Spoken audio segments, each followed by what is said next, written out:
আসসালামু আলাইকুম। Your school থেকে নিয়ে এসেছি এখন একটি নতুন ভিডিও নিয়ে। এটা হচ্ছে একটা ফিজিক্সের গতি বা গতি বল বা এইসব সম্পর্কিত গতি বল রয়েছে এবং এগুলো সম্পর্কিত একটা অধ্যায় নিয়ে একটা সিরিজ কোশ্চেন নিয়ে এসেছি। এই সিরিজ কোশ্চেনের মধ্যে আমরা দেখতে পাচ্ছি যে এখানে একটা বস্তু, এটা হচ্ছে একটা পড়ন্ত বস্তু, মুক্ত হয় পড়ন্ত বস্তু, যেটা এখান থেকে 100 মিটার নিচে এই জায়গায় সারফেসটার মধ্যে পড়বে। এই বস্তুটা ভর হচ্ছে এম কেজি। তাহলে আমাদের এখানে দুইটা জাস্ট ডাটা দেওয়া আছে ফ্রেশভাবে, এম এবং এইচ। আচ্ছা, এখন আমাদের এখানে প্রশ্ন দেওয়া আছে যে এই বস্তুটি ভূমিতে পৌঁছাতে কত সময় লাগবে। চলো আমরা এটা সলভ করি। তাহলে দেখতে পাচ্ছি এখানে সলভটা আমি অলরেডি করে রেখেছি। এখানে হচ্ছে কি আমাদের দেওয়া আছে এই বস্তুর আদিবেগ হচ্ছে 0, কারণ মুক্তভাবে কোনো পরন্ত বস্তুর আদিবেগ সবসময় 0 হয়, কারণ এটা কোনো মধ্যে কোনো বাধা থাকে না। আর এটার উচ্চতা হচ্ছে 100 মিটার, যেহেতু এটা বলছে ভূমিতে পৌঁছানোর পর এটার বেগ কত হবে, সরি ভূমিতে পৌঁছাতে কত সময় লাগবে।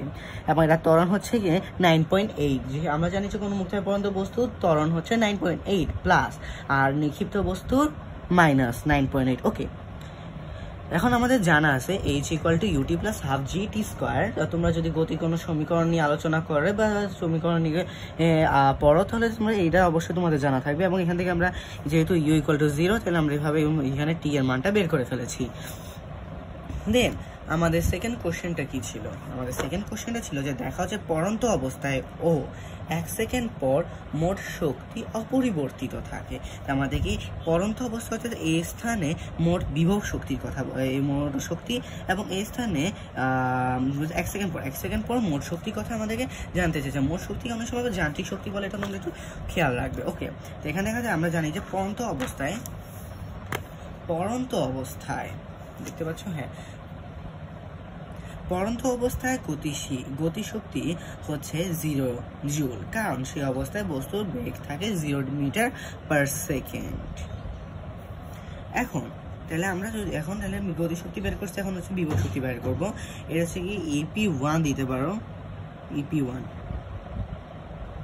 ওকে, তাহলে এটা কি EP1, তাহলে এখানে হচ্ছে H হচ্ছে কি 100, বিভব শক্তি সবসময় নিচে থেকে কি উচ্চতা সবসময় নিচে থেকে হয়, এবং এম দেওয়া আছে 5 কেজি, এবং জি হচ্ছে 9.8 আমি তো জানি। তাহলে আমরা কি বিভব শক্তিকে এপি দ্বারা প্রকাশ করা হয়, পটেনশিয়াল এনার্জি, এবং এখানে হচ্ছে এমজি, এইচ দেওয়া আছে, এবং 5 × 9.8 × 1000। তাহলে আমাদের অ্যান্সারটা বের হয়ে গেছে। তাহলে আমরা লিখতে পারি সুতরাং এনার্জি অর্থাৎ শক্তি কখন পড়ন্ত অবস্থায়, আমাদের কিছু না লিখে আমরা জাস্ট E1 লিখবো। E1 4900 + 0 = 4900 joule. ওকে, আমাদের পড়ন্ত অবস্থায় শক্তিটা বের হয়ে গেছে। এখন আমরা বাইর করবো 1 সেকেন্ড পরের শক্তি। ওকে, দেখো 1 সেকেন্ড পর এর যদি আমরা 1 সেকেন্ড পরে আমাদের কি করতে হবে, কি এখানে একটা উচ্চতা বের করতে হবে অথবা একটা বেগ বের করতে হবে। তো আমাদের একটা উচ্চতা অথবা একটা বেগ বের করতে হবে, তারপর হচ্ছে কি আমরা এখানে গতিশক্তিটা বের করতে পারবো। আমরা অবশ্যই বেগটা বের করে, তাহলে আমাদেরকে জিনিসটা একটু সোজা হবে। আমাদের এখানে u = হবে 0 মিটার পার সেকেন্ড, t = হবে 1 সেকেন্ড, g = হবে 9.8। তাহলে আমরা জানা আছে, লিখবো জানা আছে v = u + gt। এখানে u আছে 0 + 9.8 × t = 9.8 মিটার পার সেকেন্ড হচ্ছে আমাদের 1 সেকেন্ড পরের কি গতি বা বেগ। তাহলে আমরা যখন v বের করে ফেলেছি, তো আমাদের 1 সেকেন্ড পরে আমরা h-টা বের করতে পারবো, এটা ধারা ইজি। এখন আমরা আরেকটা সমীকরণ ইউজ করবো। আবার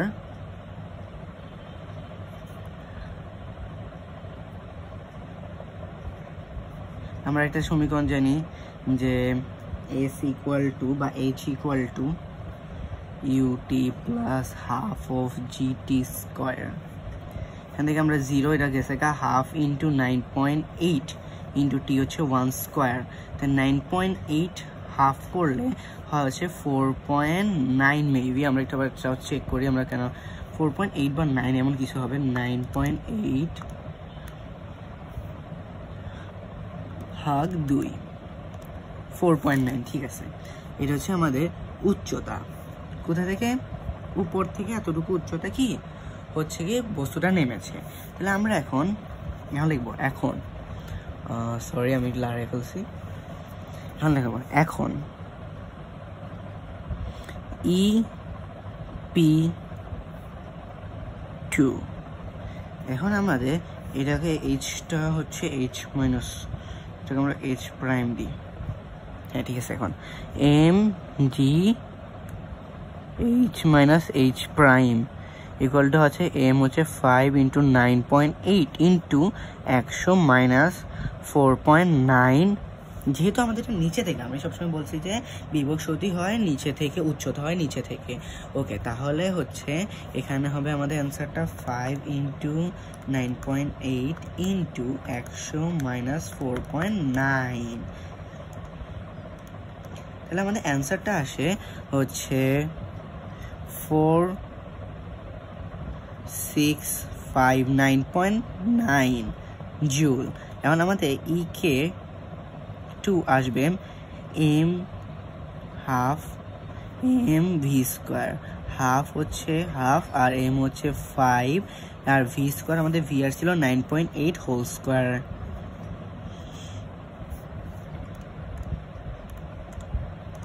into 5 into 9.8 whole square, 240.1 joule. এখন আমাদের E2 হবে EP2 যোগ EK2। আমরা এখানে EK হচ্ছে গতিশক্তি, কাইনেটিক এনার্জি, তাহলে আমাদের এখানে হচ্ছে 4659.9 প্লাস 240.1, এটাকে যোগ করলে আমরা পাবো 4900 জুল। এবার আমরা নিচে একটা সিদ্ধান্ত লিখবো। সিদ্ধান্তটা হচ্ছে পরন্ত অবস্থায় ও 1 সেকেন্ড পর বস্তুর, এখানে কি লেখা ছিল, বস্তুর মোট শক্তি অপরিবর্তিত থাকে। বস্তুর মোট শক্তি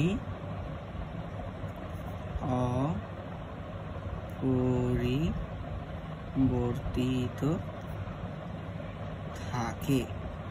যেহেতু এখানে বলছে যে দেখো, এখানে লেখা আছে দেখাও যে, তাহলে আমরা এখানে লিখবো দেখানো হলো।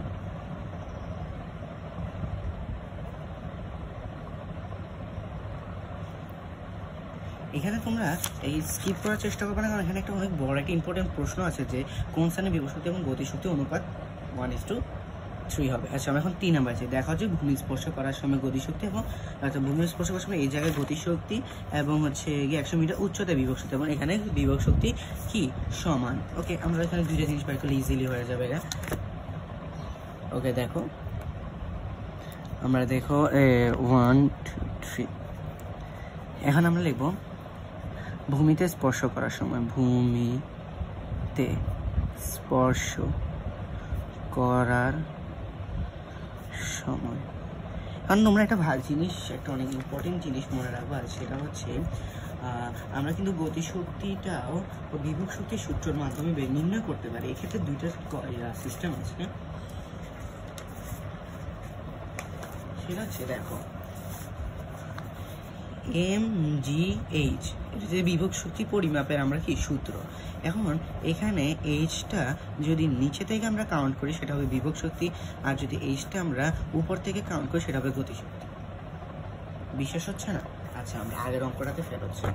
তো ফেরত যেয়ে দেখি যে এখানে আমরা এখানে কি গতিশক্তি বের করছি না, তাহলে আমরা এখানে বসাবো কি m হচ্ছে 5 ইন্টু 9.8, এটা হচ্ছে জি। এখন উপর থেকে কতটুকু আসছি? 4.9 আসছি, 4.9।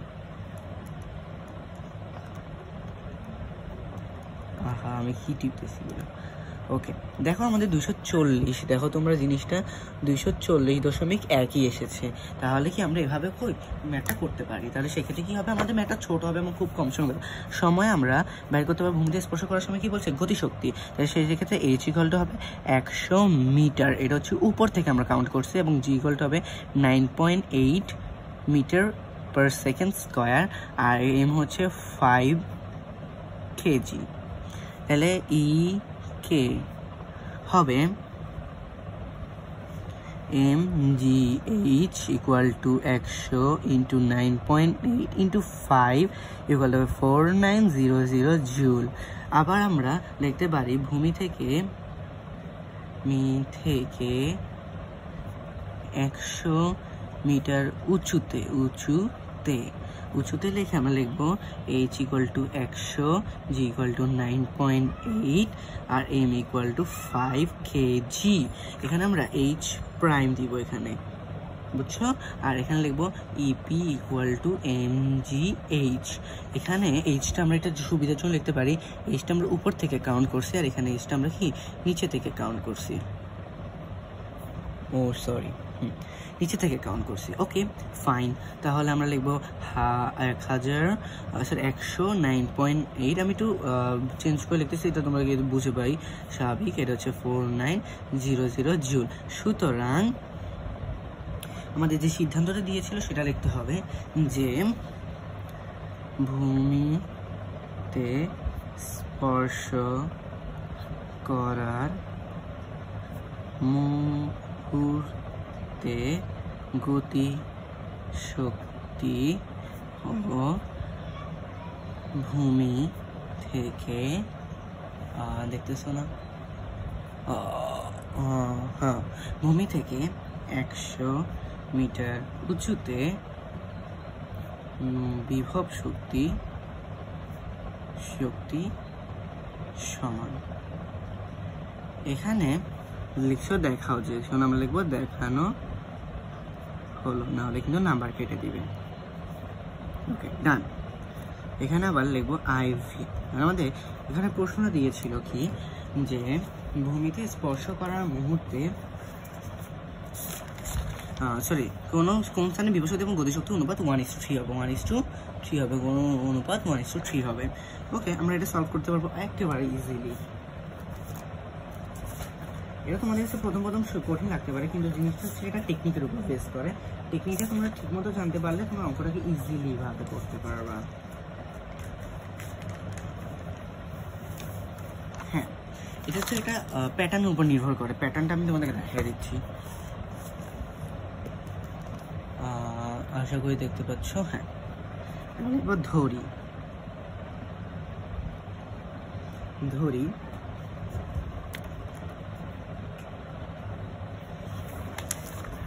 ওকে, দেখবো ধরি ভূমি থেকে x মিটার উচ্চতায় বিভব শক্তি। এখানে একটা জিনিস মানুষ ভুল করে যে বিভব শক্তি আর গতি শক্তিটাকে আগে পরে লিখে ফেলে, এটা করা যাবে না। শক্তি, গতি ও গতি শক্তির অনুপাত 1:3 হবে। ওকে, সেই ক্ষেত্রে আমাদের EP হবে mgx এবং EK হবে mgh minus x। কিছু বুঝলা? সবসময় সবগুলো জিনিস এই প্যাটার্নটা এরকম থাকবে যে x মিটার উচ্চতায় তোমাদের যেটা বলে বিভব শক্তি গতিশক্তি এত গুণ হবে, বা অনুপাত এত হবে, বা এত গুণ হবে, গতিশক্তি বিভব শক্তি এত গুণ হবে। এগুলো আমরা সেম প্যাটার্ন করে থাকবো। দেন আমাদের প্রশ্ন মতে দিতে হবে। হ্যাঁ ঠিক আছে, এটা আমাদের প্রশ্ন মতে দিতে হবে। প্রশ্ন মতে EP is to EK equal to 1:3 বা equal to EP by EK by 1/3 বা আমরা এটাকে আড়াআড়ি গুণ করবো 3EP equal to EK। এবার আমরা মানগুলা বসাই দিব 3mgx by mgh minus x। mg আমরা কাটাকাটি করে ফেলবো, এটা রেখে লাভ নেই। 3x equal to h minus x বা 4x equal to h, বা আমরা h এর মান তো জানি 100, তাহলে আমরা লিখবো x equal to 100/4। সুতরাং x = আসবে আমাদের কত, 100/4। আমরা এখানে বসাই 100/4, তাহলে আমাদের আসবে 25। তাহলে লিখবো ভূমি থেকে 25 মিটার উচ্চতায় বিভব শক্তি ও গতি শক্তির অনুপাত হবে 1:3। তাহলে বুঝতে পারলাম জিনিসটা। তাহলে আমাদের একটা পুরো সিরিজ কোশ্চেন আমরা এখান থেকে আমরা বলতে পারবো এটা অনেক কঠিন, কিন্তু এখন দেখো এটা একটা প্যাটার্নের মধ্যে চলে এসেছে এবং এর মাধ্যমে আমরা বলতে পারি যে আমাদের আজকে এর ক্লাসটা শেষ। এবং ভালো থাকো, গুড বাই।